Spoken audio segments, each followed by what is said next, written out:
अस्सलाम वालेकुम जी। राजा रज़ाक साहब, देखिए बहुत सारे लोग कमिटेड होते हैं अपनी मिट्टी के साथ, अपने वतन के साथ, अपने लोगों के साथ। उन्हीं में से एक ही हैं। आपको मालूम है कि न्यूयॉर्क अमेरिका में एक होटल रोज़वेल्ट और उसके जो इमरान खान और उसकी जो टीम थी उसको फ़रोख्त करना चाहती थी। और उसी दौरान में जब राजा रज़ाक साहब हैं वो न्यूयॉर्क में होते हैं, उन्होंने क्या किया या उनके साथ क्या हुआ, क्योंकि वो कंस्ट्रक्शन के काम से मुंसलिक हैं, तो उनके पास ये डील आई कि ऐसी ऐसी डील हो रही है और उसमें हमें फैसिलिटेट करो। तो डेफिनेटली अगर राजा साहब उसके अंदर अपनी दिहाड़ी लगाते या अपना मार्जिन रखते और इस काम को करवाते तो मिलियंस ऑफ डॉलर हासिल करते, जबकि वो बिलियंस ऑफ डॉलर का होटल पाकिस्तान की मिल्कियत और जो कुछ हो रहा था। तो राजा रज़ाक साहब वो शख्स हैं कि उन्होंने अपने ज़ाती मुफाद, यानी कि यहाँ पे टके टके पे लोग बिक रहे हैं, वो मिलियंस ऑफ डॉलर की दिहाड़ी छोड़कर और उसको जो है एक्सपोज कर देते हैं सारे मिशन को। अपनी जान को भी हथेली पे रखते हैं, कितने लोग होंगे बीच में। इसी तरीके से आप ये देखें कि इस वक्त में इस बुरे हालात के अंदर भी राजा रज़ाक साहब ने एक और काम किया, यानी कि पाकिस्तान को बदनाम करने के अंदर जो लोग मुलव्वस थे, अपनी जान की परवाह किए बगैर किस तरीके से दलेरी के साथ एक भयानक काम जो हो रहा था उससे रोका। तो ये आप पूरी इनकी वीडियो देखें और जो उन्होंने अपने हमारे प्रोग्राम SMT में जो उनसाना बयान की, और फिर आप देखेंगे पाकिस्तान के सपूत कैसे होते हैं। ये लोग जो पैसे की कुर्बानी देते हैं, वक्त की कुर्बानी देते हैं, अपनी फैमिलीज़ का वक्त देते हैं और अपनी जान को हथेली पर रखते हैं, फिर ये किसी की बात उनसे ना सुनते नहीं। ये इनका मिजाज नहीं होता और ऐसा मुमकिन भी नहीं होता। तो ऐसे लोगों को अप्रिशिएट करना चाहिए और हुकूमत को और हुकूमत में मौजूद जो PMLN के लोग हैं उनको बिलखुसूस सराहना चाहिए। कोई ज़ाती लालच नहीं, ये जितना वक्त देते हैं पाकिस्तान के अवाम के लिए, अगर ये अपने कारोबार पर दें, हक हलाल का कारोबार करें, तो मिलियंस ऑफ डॉलर सालाना बनाएं। राजा साहब की इस वीडियो को सुने और आप देखें कि कितना जुल्म हो रहा था पाकिस्तान के ऊपर, लेकिन वहाँ पर फिर इन्होंने अपना फ़र्ज़ अदा किया। सुनते हैं जी, बहुत शुक्रिया। ठीक है ना। इसका मतलब है कि अभी भी चीजें जो है वो किसी और के कंट्रोल में हैं। अमेरिका का पिछले दिनों जो मसला हुआ, जो रेजोल्यूशन पास हुई और जो मैंने आवाज उठाई, आपने सही तरीके से उस आवाज में मेरा हिस्सा नहीं डाला। ये मेरा शिकवा है आपसे, क्योंकि it was a very serious जो है ना इश्यू। अब उस इश्यू को उठाने का फायदा ये हुआ कि अब भी एक अपना का ना बहुत बड़ा कन्वेंशन होता है जिसमें हजारों की तादाद में डॉक्टर आते हैं। उसमें उन्होंने पूरा प्लान किया हुआ था कि हमने किस तरीके से पाकिस्तान के बारे में बकवास करनी है, आर्मी चीफ के बारे में क्या बकवास करनी है।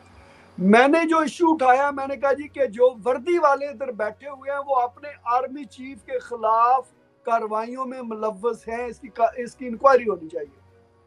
एम्बेसडर तो होते कठपुतली है, वो तो चलो उन्होंने हटा दिया। अच्छा, उसका आज मुझे किसी बंदे ने जवाब दिया, क्योंकि ये मामला जो है ना बहुत ऊपर तक पहुंचा किसी तरीके से।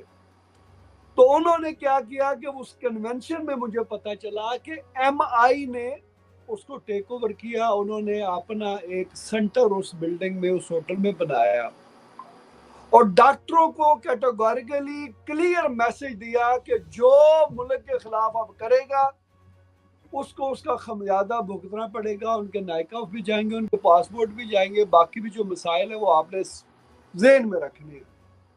तो सर, जो उनका प्लान था वो उस तरीके से डिलीवर नहीं कर सके, मगर जो हमारी अंजम साहब की टीम है, अब मैं पूरा नाम नहीं लेता, उनकी जो टीम है, जो फैज के लगाए हुए थे बंदे थे, मुझे साफियों से मुझे पता चला जब मैं पिछले वीकेंड पे वहां पे गया हुआ था, कहते हैं कि ये नहीं कि इन्होंने रोकने की कोशिश नहीं की रेजोल्यूशन को, बल्कि ये बदबख्त उन PTI के लोगों को तरीके बताते रहे कि तुम किस तरीके से आगे बढ़ो।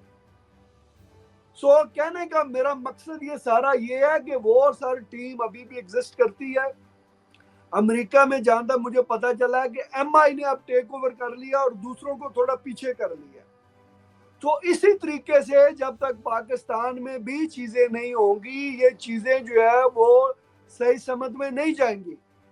اب یہ نہیں ہے کہ کسی کی جعلی ڈگری نکل آئی ہے تو اس کو فارغ کریں, نہیں بھائی, اس کی سزا بھی ہونی چاہیے کہ ایک جج نے پتہ نہیں کتنے کتنے بڑے فیصلے کیے ہیں ماضی میں, کتنے پھانسیاں اس نے لوگ چڑھوائے ہیں, تو اس کا خمیازہ کون بھگتے گا؟ تو یہ نہیں ہے کہ صرف ان کی ڈگریوں کی وجہ سے ان کو فارغ کیا جائے, بلکہ ان کو کڑی سے کڑی سزا ملنی چاہیے جو کسی عام بندے کو جیل سازی میں سزا ملتی ہے اس سے کئی گنا زیادہ ان ججز کو سزا ملنی چاہیے جو فیک ڈگریوں پہ یہاں پہ جو ہے وہ بیٹھے ہیں. تو یہ میرا تو اس میں یہی انٹیک ہے.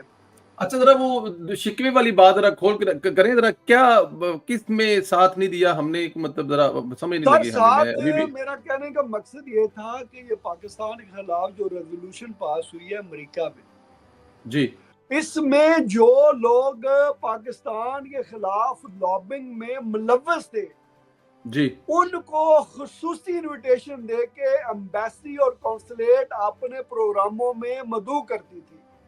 ٹھیک ہے. ان پروگراموں میں ہم جیسے بندوں کو بھی نہیں بلایا جاتا تھا. تو جب پچھلے دنوں ایک پروگرام ہوا تو وہاں پہ وہ لوگ جو فرنٹ رنر ہے پاکستان کی لابنگ کرنے میں نے گھوم کے دیکھا تو میرے پیچھے وہ بیٹھے ہوئے تھے, اور بدقسمتی سے میرے بالکل پیچھے بھٹو والوں بھی بیٹھے ہوئے تھے. تو میں نے گھوم کے میں نے کہا یہ کیا بکواس ہے بھائی, یہ کیا ڈرامے بازی ہے, تم لوگوں نے ان کو بھی بلایا ہوا ہے کہ جو پاکستان کے خلاف لابنگ کر رہے ہیں. تو وہ بندہ گھبرا گیا, کہتے نہیں رائے صاحب میرا کوئی لینا دینا نہیں, میں لسٹاں نہیں بنائیاں, مینوں تو صرف لسٹ دیتی گئی ہے تے کہ جڑا نا تسی انہاں بندیاں نوں بلانا ہے. تو وہ لسٹ خیر میں نے دیکھی تو مجھے سمجھ آ گئی کہ لسٹ کون بناتا ہے. کو میں نے کہا میں تمہیں نہیں بلیم کر رہا, مگر میں اوور آل میں کہہ رہا ہوں کہ یہ تم کیا چکر ہو. تو پھر جو ہے میں نے یہ مسئلہ اٹھایا کہ اس میں یہ ساری بلشٹ میں ہماری اپنی ایمبیسی کونسلیٹ اور جو ہمارا فیض کا لگائے ہوئے جو اس وقت کے لوگ ہیں جو آج بھی اسی طریقے سے بیٹھے ہیں وہ پوری طریقے سے ملوث ہے. ایک دفعہ میں نے وارن کیا, کوئی اثر نہیں ہوا. اس کا اثر یہ ہوا کہ 2 دن بعد نقوی صاحب کی ڈنر تھا امبیسڈر کے گھر, تو اس کے ساتھ جو انہوں نے بندہ بٹھایا وہ تھا جو سب سے آگے تھا لابنگ کرنے میں پاکستان کی. تو پھر میں نے کہا ان کو سنا جی, دیکھا آپ نے کس طریقے سے راجہ صاحب نے سارے ایک ایسے عمل کو جو کہ کرنا چاہ رہے تھے, جبکہ ہمارے پڑھے لکھے ڈاکٹرز جو ہیں ان کے ہاتھوں کیا یعنی کہ ایک پروگرام تھا, میسج دیا, بتایا, اور پھر پاکستان کے جو محب وطن جو سیکیورٹی ایجنسیاں وہ الرٹ ہوئیں کہ ہم میں جو کالی بھیڑیں ہیں ان کا تدارک کیا, بدنامگی سے بچے. تو میرا سلام ہے جی راجہ رزاق صاحب کو, یہی پاکستان کے ثبوت ہیں جو بغیر یونیفارم کے پاکستان کے لیے ہر جگہ پر فائٹ کرتے ہیں. بہت شکریہ جی, اللہ حافظ.